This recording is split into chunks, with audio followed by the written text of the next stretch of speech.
저는 프랑스 언어문화대학에서 오랫동안 일본학을 연구해온 교수 마르셀입니다. 언제나 일본은 아시아 문화의 중심이었고 그 전통과 세련됨은 제 학문적 탐구의 원동력이었어요. 하지만 최근 몇 년간 저는 예상치 못한 변화를 목격하고 있습니다. 한때 일본어가 차지하던 위치를 한국어가 빠르게 대체하고 있었죠. 지금부터 프랑스에서의 한글 발음 빠르게 알아보겠습니다. 프랑스 명문대에서는 한국어 강의를 듣기 위해 새벽부터 줄을 서는 학생들이 생겨났고 심지어 원하는 수업을 듣지 못해 재수를 결심하는 경우까지 속출하고 있어요. 불과 몇 년 전까지만 해도 동양 언어라 하면 일본어가 당연한 선택이었는데 지금은 상황이 완전히 달라졌습니다. 유럽의 교육 현장에서 도대체 무슨 일이 벌어지고 있는 걸까요? 저는 이 변화의 한가운데서 충격을 온몸으로 체감하고 있습니다. 저는 오랫동안 일본어를 연구해왔어요. 처음 일본어를 배울 때만 해도 일본은 아시아에서 독보적인 경제 대국이었고 그들의 문학과 예술은 프랑스에서도 높은 평가를 받았죠. 저 역시 감성이 아닌 철저한 이성적 판단으로 일본학을 선택했고 수년간 이를 가르치며 살아왔어요. 하지만 요즘 제 연구실을 찾아오는 학생들은 일본어보다 한국어에 대한 관심을 보이고 있어요. 그들에게 일본어보다 한국어가 더 흥미롭다고 말하는 이유를 물으면 답은 한결같죠. 한국의 문화가 더 새롭고 더 매력적이다. 과거 프랑스에서 한국은 거의 알려지지 않은 나라였어요. 북한과 혼동하는 사람이 많았고 심지어 한국을 공산주의 국가로 오해하는 경우도 드물지 않았죠. 하지만 지금은 다릅니다. 한국의 음악, 드라마, 영화가 프랑스의 젊은 세대를 사로잡았고 그 여파가 대학의 언어 선택에까지 영향을 미치고 있는 거예요. 도대체 어떤 계기가 이 변화를 만들어낸 걸까요? 저는 연구자로서 이 현상을 이해하고 싶었어요. 그리고 깨닫게 되었죠. 문화는 단순히 경제적 강국에서 비롯되는 것이 아니라 사람들의 감성을 움직일 때 진정한 힘을 발휘한다는 것을 말이에요. 우리는 늘 변화를 목격하지만 정작 변화의 중심에 서 있을 때는 그것이 얼마나 거대한 흐름인지 깨닫지 못하죠. 제가 처음 일본어를 공부하기 시작했을 때 일본은 아시아의 절대 강자였습니다. 도쿄는 세련된 현대 도시의 표본이었고 경제적으로도 일본은 세계 무대에서 막대한 영향력을 행사하고 있었죠. 프랑스에서도 일본어를 배우려는 학생들이 많았고 저 역시 그런 흐름 속에서 자연스럽게 일본학을 선택했습니다. 당시 한국은 유럽인들에게 거의 알려지지 않은 나라였어요. 한국어를 배우려는 학생도 드물었고 일부 대학에서는 한국어 과정을 폐지할 정도였으니까요. 한국은 경제적으로 불안정하고 문화적으로도 눈에 띄지 않는 나라로 여겨졌어요. 한류라는 단어조차 존재하지 않았던 시절이었죠. 일본어학과는 매년 우수한 학생들이 몰려들었고 취업률도 최상위권을 자랑했어요. 저는 일본어 교수로서 자부심을 가질 수밖에 없었습니다. 반면 한국어과 교수들은 언제 학과가 없어질지 모른다는 불안감을 안고 살아야 했어요. 저는 그들을 연민의 시선으로 바라봤죠. 그러나 최근 몇 년 사이 이상한 일이 벌어지기 시작했어요. 처음엔 대수롭지 않게 여겼습니다. 한국 드라마나 K-POP 젊은 층 사이에서 유행하고 있다는 소식이 들려왔지만 그저 짧은 문화적 흐름일 거라고 생각했어요. 하지만 얼마 전 학과장 회의에서 한국어과 정원 확대가 논의된다는 말을 듣고 저는 적잖이 당황했습니다. 한국어가 대체 왜? 누가 한국어를 배우겠다고 저렇게까지 몰려든단 말인가? 그리고 오늘 제 눈으로 직접 그 광경을 목격했습니다. 아침 연구실로 향하는 길, 복도가 학생들로 가득 차 있었습니다. 그들은 새벽부터 한국어 수업 등록을 위해 줄을 서 있었어요. 그것도 성적이 우수한 학생들이 대부분이었죠. 콘서트 티켓을 사기 위해 기다리는 팬들처럼 들뜬 표정으로 웅성거리는 학생들 사이에서 저는 얼어붙은 채 멍하니 서 있었습니다. 그들의 대화가 제 귀에 선명하게 들어왔어요. 한글은 세종대왕이 만든 과학적인 문자래. 나중에 한국에서 일하고 싶어. 요즘 대기업에서도 한국어를 배우면 유리하대. K- 드라마를 자막 없이 보고 싶어서 시작했는데 생각보다 너무 재미있어. 그들의 말에서 저는 과거 제 모습을 떠올렸어요. 일본어를 배우던 젊은 시절에 저도 저랬던 걸까요? 하지만 그때와는 분위기가 사뭇 달랐습니다. 예전의 일본어 열풍은 조용하고 진지했어요. 학생들의 표정에서 느껴지는 것은 단순한 호기심이 아니었어요. 그건 동경이었어요. 연구실로 돌아와 창밖을 바라보며 깊은 한숨을 내쉬었습니다. 이건 단순한 유행일 뿐이야. 한국어가 일본어를 대체할 수는 없어. 그렇게 스스로를 안심시키려 했지만 머릿속은 복잡해졌어요. 정말 이 현상이 일시적인 유행일까요? 불안감이 점점 커져갔습니다. 그러던 차에 충격적인 소식을 접했습니다. 불과 몇 년 전까지만 해도 한국 학과는 유지하기 어려운 수준이었는데 어떻게 이런 일이 벌어진 걸까요? 2016년에는 800명도 채 되지 않던 지원자가 지금은 몇 배로 늘었다는 것이었어요. 더 놀라운 것은 지원자들의 수준이었습니다. 프랑스 최상위권 학생들이 대거 한국어를 선택하고 있었어요. 대체 왜? 프랑스인들은 자국 언어에 대한 자부심이 강한 민족입니다. 그런데 이제 우리 학생들이 앞다투어 한국어를 배우겠다고 달려들고 있어요. 이 현상이 단순한 유행인지 아니면 시대의 흐름이 변하고 있는 것인지 저는 더 이상 확신할 수 없었습니다. 그리고 그 변화의 한가운데 서 있는 저 자신이 낯설게 느껴졌어요. 과거에는 교수 한 명을 증언하는데도 6년이 걸렸어요.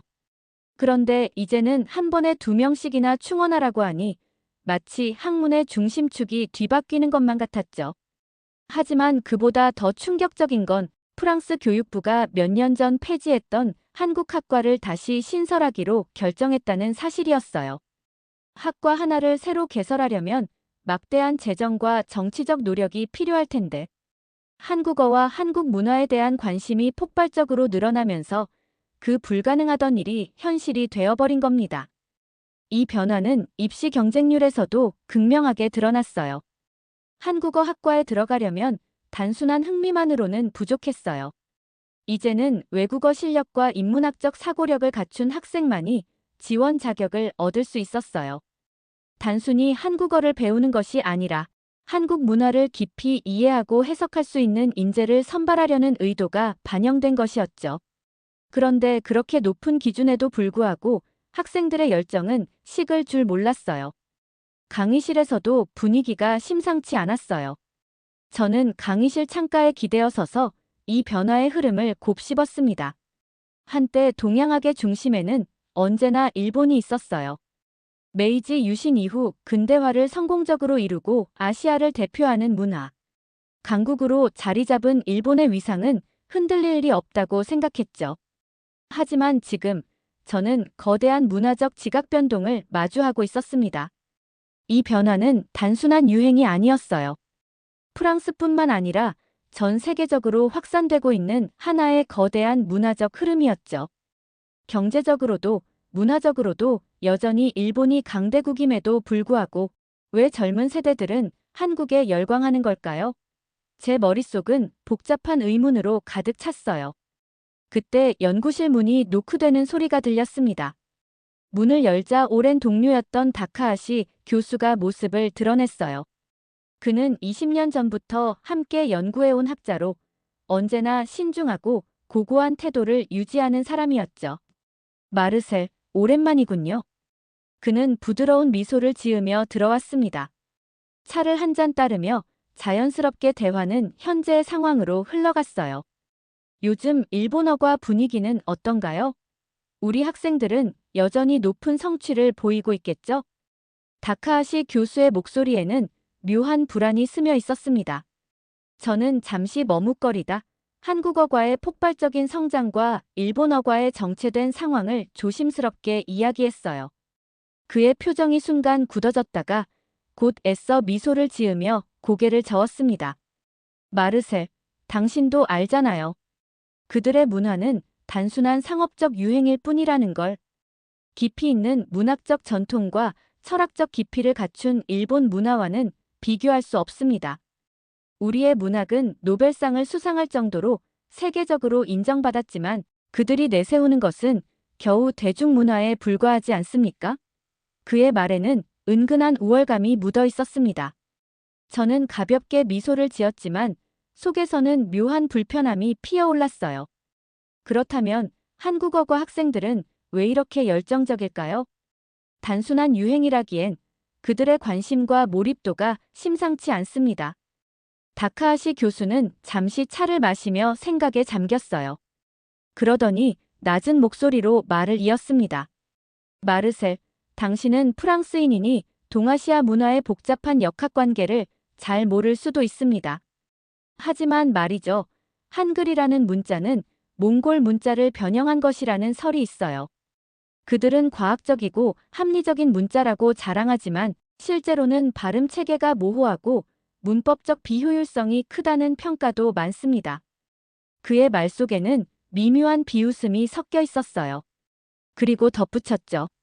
그리고 그들의 문화라는 것도 사실 일본의 영향을 강하게 받았어요. 우리가 쌓아온 찬란한 문명을 그들은 단순히 재해석하고 있을 뿐이죠. 저는 잠시 침묵하다가 조용히 컵을 내려놓았습니다. 오랜 동료였던 다카하시 교수가 이렇게까지 편견을 가지고 있다는 사실이 의외였고 동시에 실망스러웠어요. 정말 그의 말이 맞을까? 저는 직접 확인해 보기로 했습니다. 그날 밤 한국어과 교수에게 전화를 걸어 수업을 참관하고 싶다고 요청했어요. 교수님은 흔쾌히 허락해 주었고 다음 날 저는 한국어 수업이 진행되는 강의실로 향했습니다. 그리고 문을 열고 들어선 순간 저는 충격을 받았어요. 수업이 시작되기도 전에 학생들은 이미 한국어로 활발하게 대화를 나누고 있었어요. 그리고 강의가 시작되자 교수님과 학생들 사이에서 끊임없는 토론이 이어졌어요. 질문이 오가고 학생들은 능동적으로 의견을 나누며 언어를 몸으로 익히고 있었습니다. 기존의 일본어 수업에서는 보기 어려운 장면이었어요. 일본어 수업은 대개 교수의 강의 중심으로 진행되었고 학생들은 그저 받아 적기만 했거든요. 그러나 이곳에서는 분위기가 달랐어요. 학생들은 언어를 배우는 것을 넘어 그 자체를 즐기고 있었습니다. 단순한 유행이 아니었어요. 이건 새로운 시대의 흐름이었습니다. 가장 놀라운 것은 한글이 제가 알고 있던 것과는 완전히 다르다는 점이었어요. 단순한 문자 체계가 아니라 인간의 발음 기관을 본떠 체계적으로 설계되었다는 사실을 듣는 순간 마치 새로운 세계가 열리는 기분이었죠.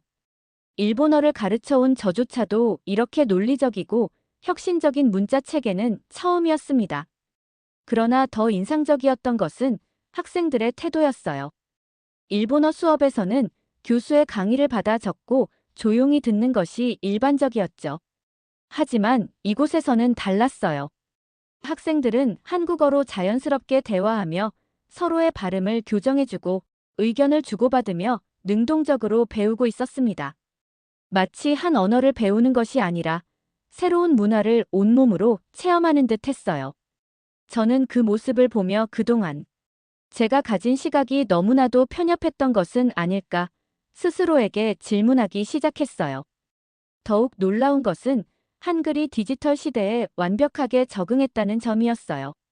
학생들이 스마트폰과 컴퓨터에서 한글을 입력하는 속도는 거의 예술적이었어요.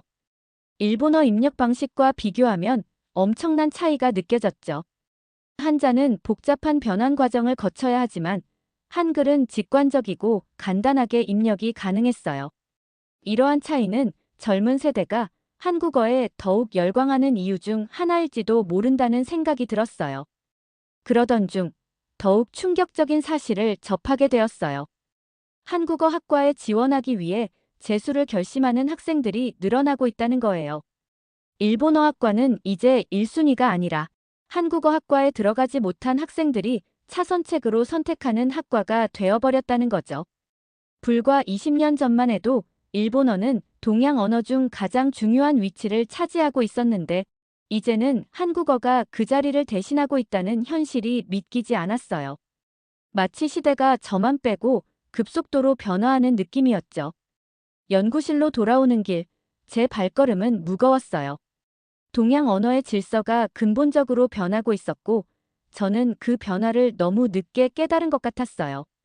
다카하시 교수의 말이 떠올랐지만, 이제는 그의 주장이 시대착 오적이라는 생각이 들었어요. 우리가 자부심을 가졌던 일본어의 전통과 우수성이 지금 시대의 흐름 속에서 점차 무너지고 있다는 사실을 인정해야 했어요. 그렇게 고민이 깊어지던 중 주말이 되었어요. 며칠 전부터 약속했던 경제학과 클라라 교수와의 점심 약속이 있었죠. 오늘은 그녀의 남편도 함께 오기로 했는데 한국인인 그의 시각을 직접 들을 수 있는 좋은 기회라 기대되었어요. 클라라는 7년 전 한국인 남편과 결혼해 예쁜 딸을 키우고 있었어요. 카페에 도착하자 그녀가 환한 미소로 저를 반겼고 우리는 일상적인 대화를 나누다 자연스럽게 제 고민으로 이야기가 흘러갔어요. 한국어과의 성장과 일본어과의 위기, 그리고 다카하시 교수와의 불편했던 대화까지 모두 털어놓았죠. 그때 클라라의 남편 민수 씨가 카페에 들어왔어요.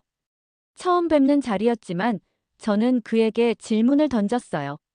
한글과 한국 문화가 이렇게까지 세계적으로 확산된 이유가 무엇인지 직접 듣고 싶었거든요. 민수 씨는 한글과 한국 문화에 대한 해박한 지식을 가지고 있었어요. 어떻게 그렇게 자세히 알고 있냐고 묻자 그는 한국에서 국어 국문학을 전공했고 학창 시절 내내 언어에 대한 깊은 탐구를 해왔다고 했어요. 그는 세종대왕의 한글 창제 과정부터 하나씩 설명해 주었죠.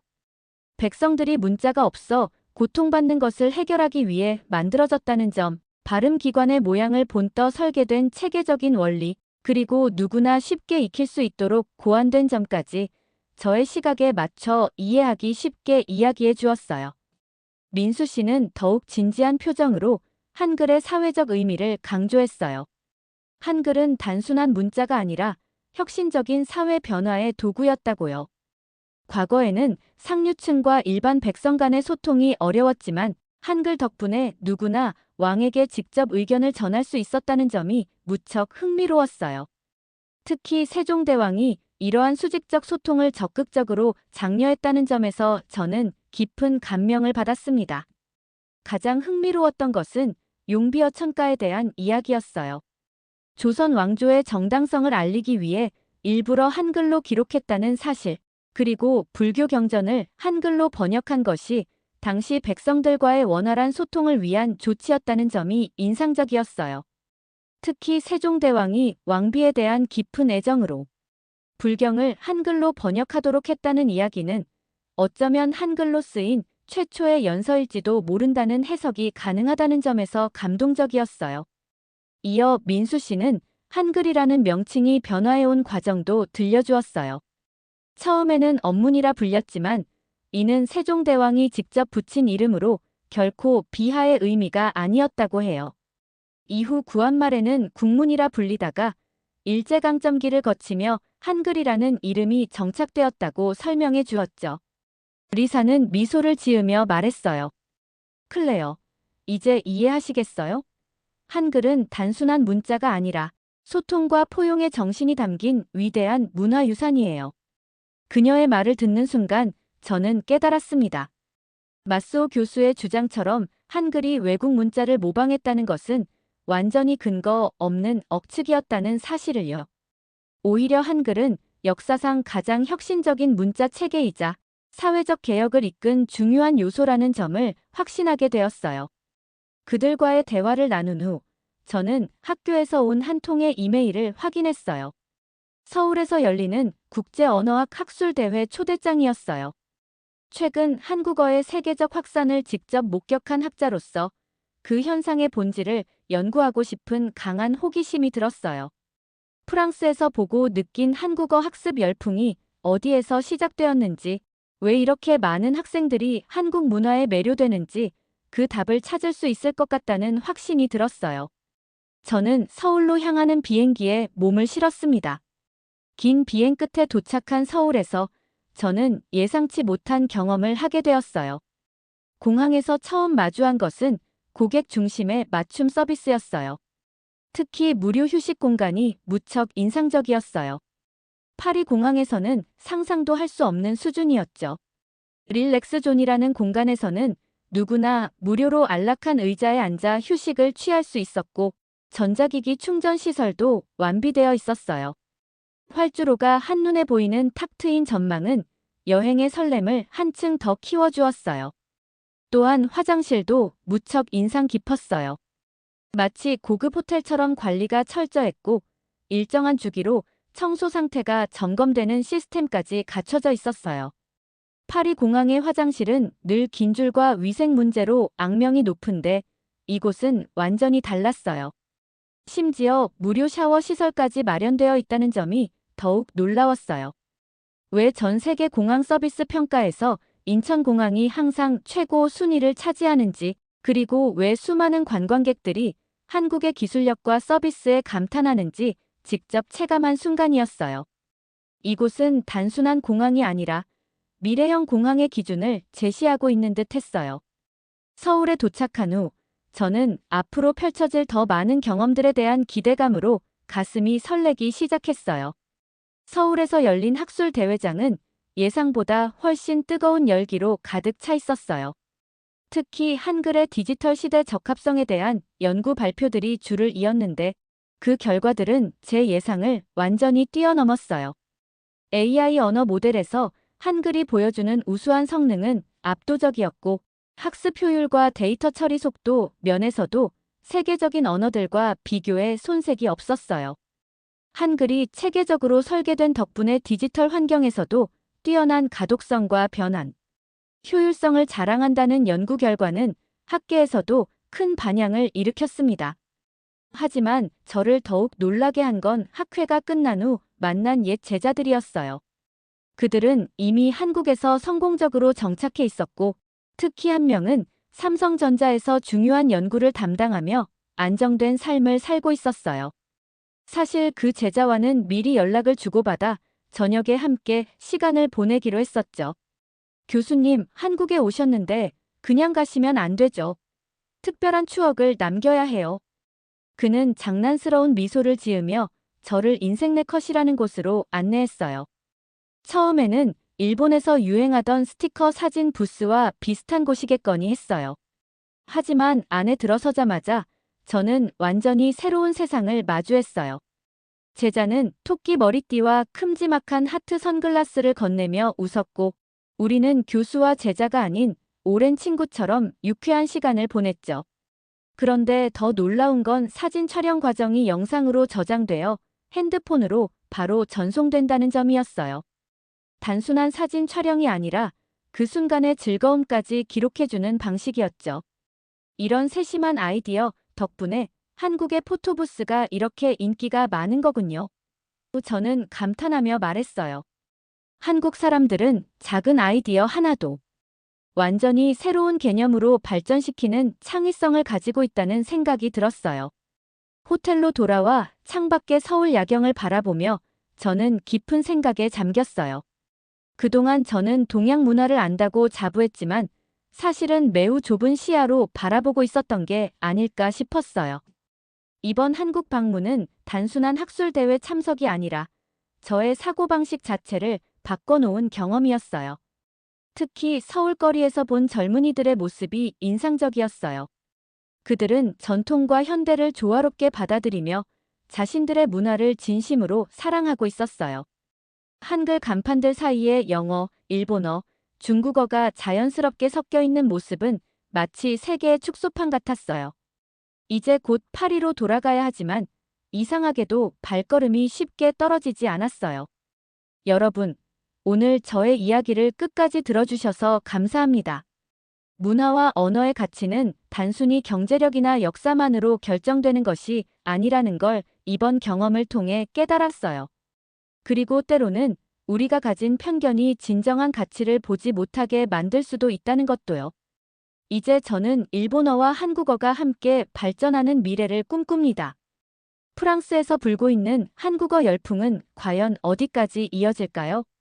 여러분의 생각이 궁금합니다. 댓글로 여러분의 의견을 나눠주세요. 그리고 이 이야기가 감동적이었다면 주변 사람들과 공유해 주시고 구독과 좋아요도 부탁드립니다. 여러분의 작은 응원이 저에게 큰 힘이 됩니다. 오늘 하루도 행복하세요.